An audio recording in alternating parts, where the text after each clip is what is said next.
Madame, mademoiselle, messieurs, bonsoir. Bienvenue dans cette émission L'heure de vérité de France Soir.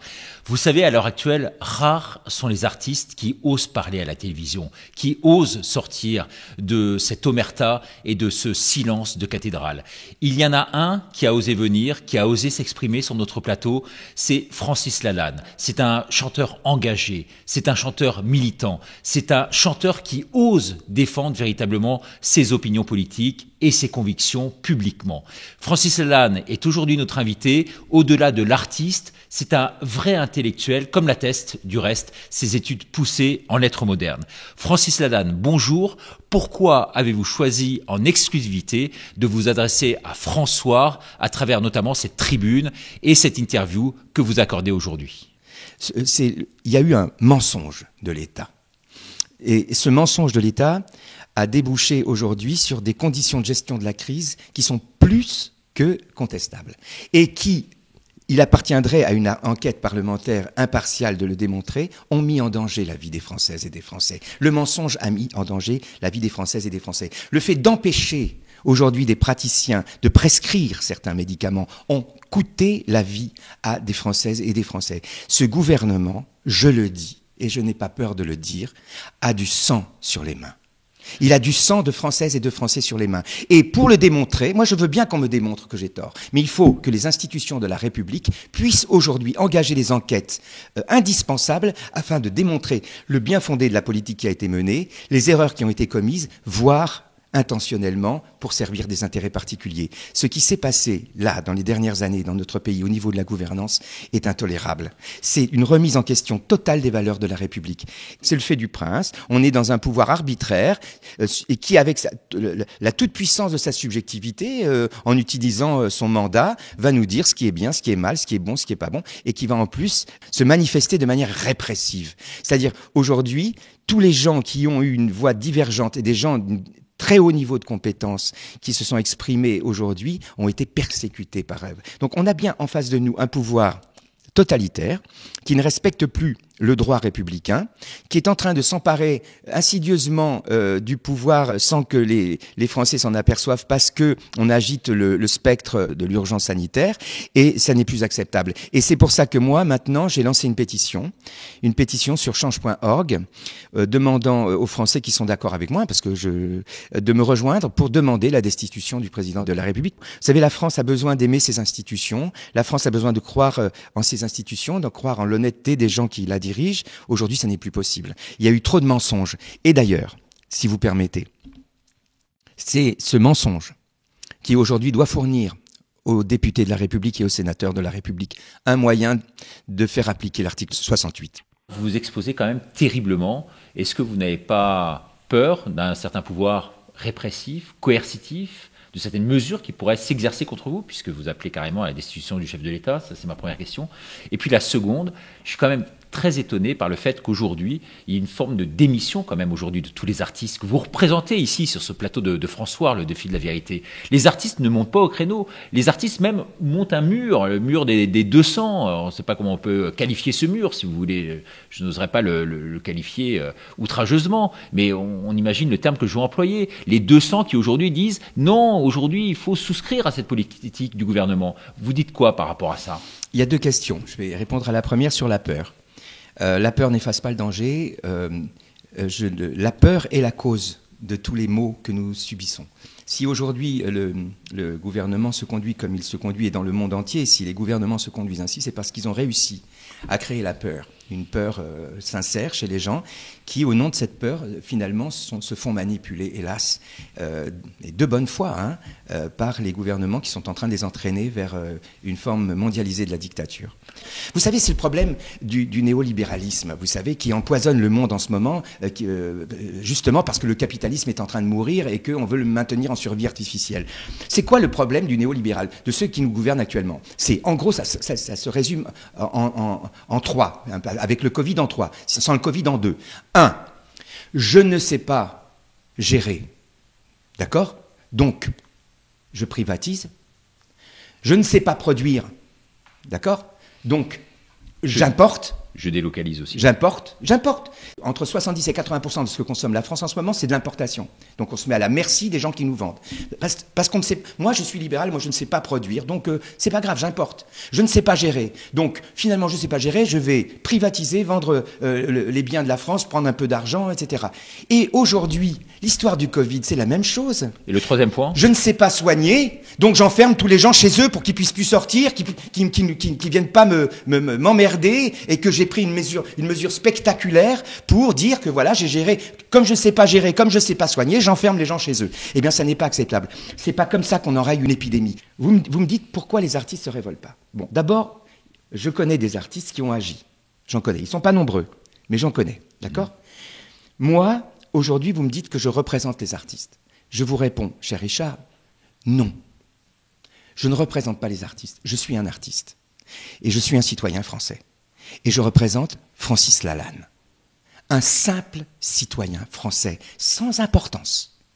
Mais simplement un simple citoyen français, comme tous les autres simples citoyens français qui pensent qu'on ne peut rien faire, qu'on ne peut pas réagir. Leur dire simplement, en m'exposant, oui, je m'expose, face à un gouvernement scélérat, oui, je m'expose.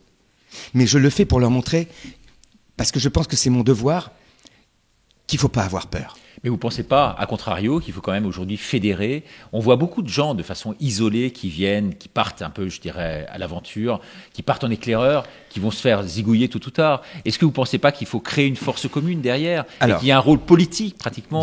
Vous parlez à quelqu'un qui, pendant 10 mois, a marché tous les samedis et a été rencontrer tous les gilets jaunes que j'ai pu rencontrer sur divers ronds-points en France. J'ai donné 1 an de ma vie à cette réunion qui a été celle des gilets jaunes. Et ça vous a coûté beaucoup, parce qu'il faut le dire, pour Fort Boyard notamment, où vous occupiez un rôle majeur, oui. Vous avez été carrément censuré, blacklisté à cause de cela, parce que vous avez porté un gilet jaune. Entre autres.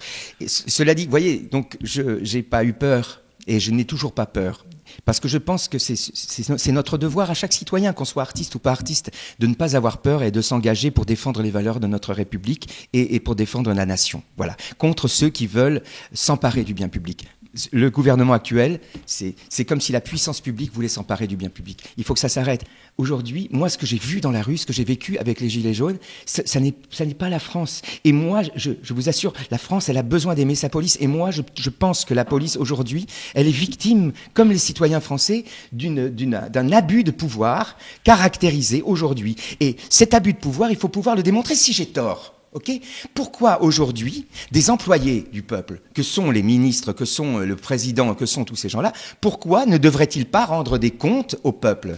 Il faut qu'il y ait une enquête parlementaire qui s'interroge sur le bien fondé des mesures qui ont été prises par ce gouvernement depuis le début de la crise. Et cette enquête parlementaire démontrera, 1, qu'il y a eu un mensonge, qu'il y a eu des mensonges répétés, que ces mensonges ont mis en danger la vie des Français, et que par la suite, il y a eu des interdictions de prescrire faites à des médecins, et que ces interdictions ont mis également en danger la santé des Français. Et cette chaîne des mensonges doit permettre aux députés et aux sénateurs qui le voudraient de déclencher l'article 68 et de se déclencher en Oui, mais vous parlez des députés et des sénateurs, mais aujourd'hui les députés et les sénateurs sont dans le rang. Pourquoi ? Parce que le président a créé les conditions pour faire en sorte qu'ils soient quasiment réélus. Et ces députés et ces sénateurs aujourd'hui ne vont pas à l'encontre de cette pensée-là. Alors, pour l'instant, ça c'est le premier point. Pour l'instant, oui, mais je pense le contraire. Je pense qu'aujourd'hui, même les députés de la République En Marche, ils vont dire quoi quand ils vont se présenter aux prochaines élections législatives ? Ce type est en train de les tuer. Ils vont dire quoi ? On représente ce gars qui a plongé la France dans le chaos ? Non, il faut que eux aussi, ceux de En Marche, démontrent qu'ils ne sont pas au service d'un blanc-bec qui se prend pour le chef du monde. Ils le prennent pour Napoléon, mais Napoléon est en train de devenir Bonaparte. Voilà, mais il aurait fallu mettre Napoléon en prison. Vous savez, vous connaissez cette histoire de Bodin, l'ami de Victor Hugo, qui, au moment où Victor Hugo s'engage avec les députés qui refusent le coup d'État de Napoléon III, il va sur une barricade pour dire aux gens, un peu comme je fais là, vous laissez pas faire, révoltez-vous. Et il y a un ouvrier qui passe comme ça, et qui lui dit, ouais, mais toi, t'es député, tu touches 25 francs, toi, tu te bats pour tes 25 francs, tu te bats pas pour moi, ok ? Et Bodin lui dit, tu veux voir comment on meurt pour 25 francs ? Et là, Bodin monte sur la barricade, prend le drapeau français et dit « À bas le tyran !» Et là, la garde de Napoléon III, qui est en face, tire sur lui et le tue. Victor Hugo n'a jamais pardonné la mort de son ami. Ok, mais ce député, il a montré l'exemple de ce que doit être un député.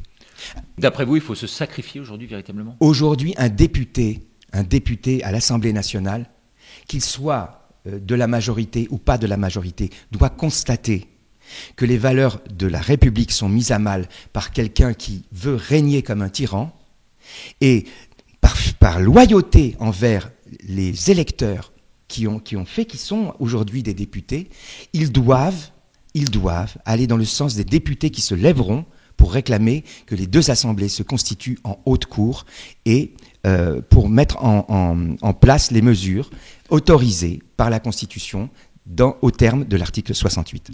Dans cette tribune de François que j'invite nos téléspectateurs à lire, vous dénoncez à la fois un pouvoir arbitraire, un pouvoir inégalitaire et un pouvoir discriminant. Sur le pouvoir arbitraire, ça vous en avez suffisamment parlé. Sur le pouvoir inégalitaire, vous pensez qu'il y a véritablement une inégalité aujourd'hui de traitement ? Oui, il y a une rupture d'égalité quand on considère par exemple qu'une queue devant un fromager c'est pas contagieux, mais qu'une queue devant un théâtre c'est contagieux. Ok, discriminant maintenant ? C'est discriminatoire aujourd'hui de décréter par exemple que les restaurateurs n'ont pas le droit de travailler, mais que par exemple M. Arnaud a le droit d'organiser un concert aux Galeries Lafayette. Donc aujourd'hui on est vraiment dans une situation de non-droit, une situation sans retour. On n'est plus dans un état de droit. L'État de droit, c'est l'État qui respecte son droit. L'État fait le droit et l'État doit respecter le droit qu'il fait. Si l'État ne respecte plus le droit qu'il fait, nous ne sommes plus dans un État de droit. Si les pouvoirs ne sont pas séparés, s'ils sont confondus par une même personne, eh bien, on n'est plus en République. Si on porte atteinte à la liberté, aux libertés fondamentales, si on porte atteinte, comme ils veulent le faire maintenant, à la propriété, si on porte atteinte à la sûreté en demandant à la police de tirer sur les gens qu'ils doivent protéger, on n'est plus dans la République. Et donc, le peuple doit exercer son droit et son devoir constitutionnel de résistance à l'oppression. On n'est plus dans un état de droit, on est dans un état oppressif, totalitaire, géré par des gens qui aujourd'hui font œuvre de tyrannie. C'est vrai que les restaurants, les clubs, les bars, les théâtres, les concerts, les cinés, tout ça représente une masse, je crois, de près de 600 000 personnes. 600 000 personnes sont touchées aujourd'hui par ça en France, perdent leur emploi, n'ont plus rien quasiment pour vivre, dans une situation de détresse incroyable. Je lisais les chiffres du seuil de pauvreté, là on est monté au-dessus des 10% en France. C'est vrai qu'on ne peut pas continuer comme ça décemment, et pourtant le peuple accepte. Le soir à 18h, tout le monde est chez soi. Non, je pense que le peuple, pour l'instant, les gens sont comment dire, ils sont en train de prendre conscience de ce qui se passe. Ils sont sidérés avant tout. Il y a une sidération, et vous savez, on n'est pas... Mais une acceptation aussi. Je pense pas. Moi, je pense qu'il y a plus une peur. Il y a une peur de ce virus qui a été créé aussi par le monde médiatique, qui travaille pour le compte des gens qui ont mis ce monsieur au pouvoir. Il y a une peur sincère, il y a une loyauté aussi, un sens de la fraternité et de la solidarité. C'est ça qui est pervers, c'est qu'on utilise un sentiment fraternel pour dresser les gens les uns contre les autres. C'est une grande, grande perversité. Mais vous savez, c'est faire peur aux gens. Si on crée vraiment la peur, cette peur, c'est pas... Les gens, ils n'ont pas simplement peur pour eux. Ils ont aussi peur pour les autres. D'ailleurs, c'est ce sentiment, on culpabilise les gens avec ça. On leur dit, vous êtes des égoïstes, vous pensez qu'à vous, et vous mettez en danger la vie des autres. C'est-à-dire, c'est avec cet ennemi invisible qui peut transformer votre meilleur ami en tueur, etc., on arrive finalement à culpabiliser les gens. Les gens, ils sont dans l'altérité, ils sont dans la fraternité. Vous savez, là, je parle en tant qu'artiste et plus en tant que citoyen. Ce que nous faisons, nous les artistes, c'est que nous faisons la fête. C'est-à-dire nous organisons des fêtes. Une représentation, c'est une fête. C'est un festin d'amis. Comme dirait Jim Morrison, c'est une rencontre heureuse dans la société où on va ensemble vivre un moment de joie. D'accord ? Si vous portez atteinte à cette joie, si vous portez atteinte à cette fête, si vous la montrez du doigt comme étant toxique, vous portez atteinte à la fraternité. Vous portez atteinte aux moyens que les gens ont trouvés pour être heureux ensemble. Et là, vous allez mettre les gens sous cloche, les enfermer chez eux, les empêcher de faire la fête. Vous allez en faire quoi des gens ? C'est quoi la vie ? C'est s'enfermer dans une prison alors qu'on n'a rien fait, c'est ne plus rencontrer l'autre, c'est ne plus partager des moments heureux avec les autres. Au nom de quoi ? Au nom de quoi ? Voilà, aujourd'hui j'ai envie de dire, moi pendant un an, j'ai marché dans la rue. J'ai essuyé des tirs de LBD, de gaz lacrymogène, de grenades, des encerclements. J'ai vu des policiers malheureux. J'ai vu aussi des milices. Il y a des milices dans les rues privées qui tabassent les gens, qui ne font pas partie de la police. Et d'ailleurs, on ne parle pas de ces milices. Et les 3/4 des violences dites policières qui ont été commises sur les gens sont commises par ces milices, exactement comme l'a fait M. Benalla dans l'impunité générale et totale. Eh bien, j'ai vécu pendant un an une volonté de se mobiliser en allant dans la rue. Et ça s'est soldé par un échec, il faut bien le dire, qui m'a profondément affecté. Aujourd'hui, je revois mes amis, mes camarades gilets jaunes, on reparle de tout ça et on se dit comment... C'est une sorte de relent de cet échec, d'après vous? C'est une remontée à la surface de toutes ces émotions que vous avez eues dans le passé et qui ont été assouvies? Dans ma dernière conversation et dans ma dernière réunion avec les amis avec qui j'ai été dans la rue pendant un an, avec un gilet jaune, on s'est dit voilà, on a marché pendant un an en criant « Macron démission ». À bien des égards, on pouvait nous rétorquer que cela n'était pas de droit, que cela constituait un trouble à l'ordre public. Et effectivement, si on suit les textes de notre Constitution... On respecte la démocratie. On pouvait effectivement nous accuser de cela.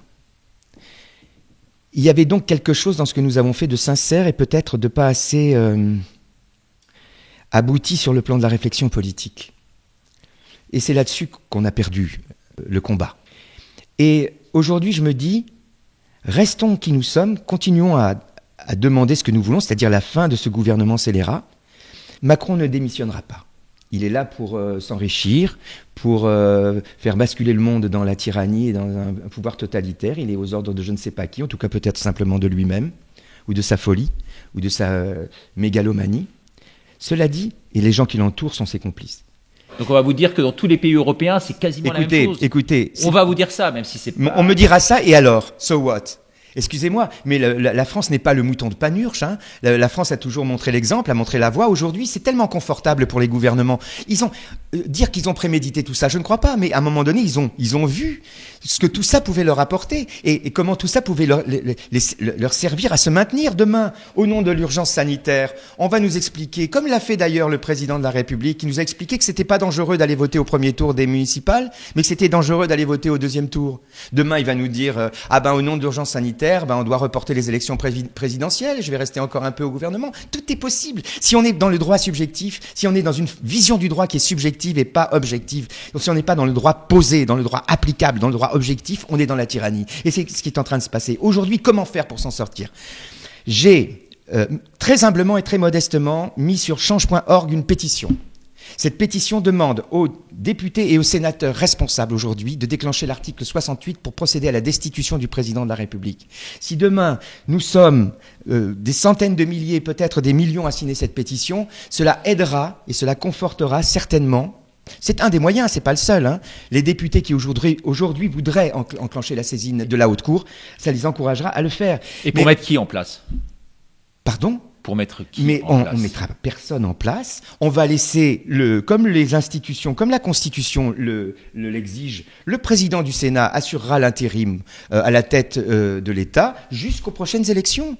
Et on choisira aux prochaines élections quelqu'un qui présentera un programme sur lequel il faudra qu'il s'engage de manière très certaine et à ne pas trahir le peuple. Vous savez, tant qu'on n'a pas fait tomber un tyran, les tyrans ne se limitent plus dans l'exercice de leur pouvoir. Dans l'histoire du monde, c'est chaque fois qu'on a fait tomber un tyran qu'on a fait évoluer et progresser la démocratie. Aujourd'hui, les gens pensent que c'est pas possible. Moi, je dis que si demain, on est aussi nombreux à se mobiliser pour la destitution du président que l'ont été des gens pour empêcher des couples homosexuels de se marier, eh bien, on permettra de créer des moyens citoyens qui donneront à leurs représentants des moyens d'agir en conformité avec la Constitution.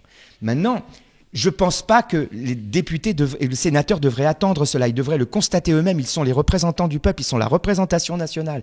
Mais je pense qu'on ne peut pas demander aux députés de se mobiliser si soi-même, en tant que citoyen, on ne se mobilise pas. C'est pour ça que j'appelle aussi à la mobilisation des citoyens. Alors vous battez pour qui, Francis Lalanne? Je me bats pour la France, comme mon père s'est battu pendant la guerre, comme nos parents se sont battus pendant la guerre pour la France. Vous aimez la France encore plus que tout aujourd'hui? Mais oui, j'aime la France. C'est quand même dingue qu'on soit obligé de dire qu'on aime la France. C'est mon pays, la France. J'ai pas envie que la France devienne une dictature.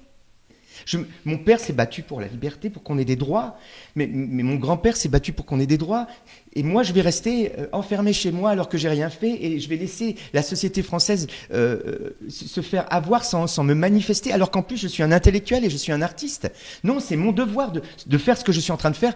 Non seulement c'est mon droit républicain de le faire, mais c'est mon devoir de le faire. Et c'est ça que je veux dire aux gens, n'ayez pas peur de dire ce que vous pensez, n'ayez pas peur d'afficher vos idées. On est en France, on n'est pas dans un pays totalitaire encore. Ça peut basculer. J'écrivais dans une chanson à un moment donné, le vent qui souffle sur la... C'était en 84 que j'écrivais ça.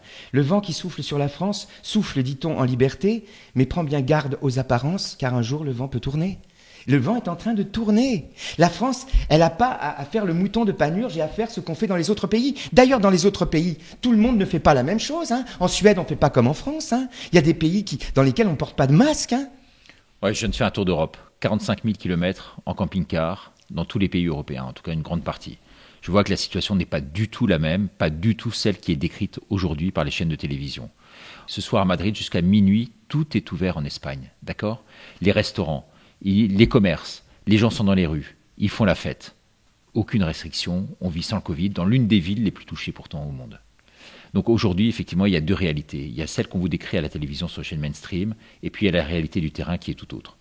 Donc vous avez raison, Francis Lalanne, je pense, de vous battre. En tout cas, merci infiniment et avec beaucoup d'émotion d'être venu sur ce plateau. Peut-être un dernier mot? Il faut, sur ma pétition ou d'une autre manière, que les Français officiellement se mobilisent pour demander aux députés et aux sénateurs de déclencher l'article 68 et la destitution du président de la République. C'est lui le seul responsable de tout ça. C'est lui, quand il parle à la télévision, qui dit « j'ai décidé », alors que son rôle, article 5 de la Constitution de la France, n'est pas de décider. Son rôle n'est même pas de gouverner, son rôle est de présider et de veiller au respect de la Constitution. C'est la sentinelle du peuple, normalement, c'est lui qui doit veiller à ce que tout ce qui est en train d'arriver en ce moment dans notre pays n'arrive pas. Et vous voulez que moi je ferme ma gueule et que je reste chez moi, à laisser ces gens-là continuer à faire ça, à faire des gardes à vue sans motif, à tirer sur des gens innocents dans des manifestations alors qu'ils ne sont même pas armés et qui font de mal à personne, à leur ôter un œil, à les estropier. Eh bien, je demande que cet individu, que ce blanc-bec, soit destitué par des moyens constitutionnels, non pas des moyens de subversion, non pas des moyens d'agitation de rue, mais des moyens constitutionnels, des moyens qui sont la mise en œuvre d'outils dont la Constitution de la France dispose pour mettre à bas les tyrans. Lorsqu'un président de la République élu se conduit comme il est en train de se conduire, il n'est plus le président de la République. Donc, on a bien compris votre appel, ici empli à la fois d'émotion, un appel extrêmement musclé. Vous dites en gros, aujourd'hui, c'est pas par la violence que ça doit se faire, mais par les voies réglementaires. Oui, sans se faire crever un œil, sans se faire arracher un bras. Vous pensez qu'il faut forcément un porte-drapeau dans ce genre de combat? Vous pourriez l'être, ce porte-drapeau, aujourd'hui? Vous savez, le porte-drapeau, c'est souvent le gars qui sort de la tranchée quand tout le monde a un peu peur. La personne qui est montée sur les barricades, dont vous parliez tout à l'heure. Et en général, c'est lui qui se prend la première rafale. Celui qui gagne 25 €. Qui meurt pour 25 €. Je suis prêt à mourir pour 25 €. Je suis prêt à prendre la rafale. Pour peut-être que les autres derrière se disent on va y aller aussi. Peut-être un dernier mot sur votre actualité propre. J'avais une tournée de 120 dates qui se déroulait à l'étranger.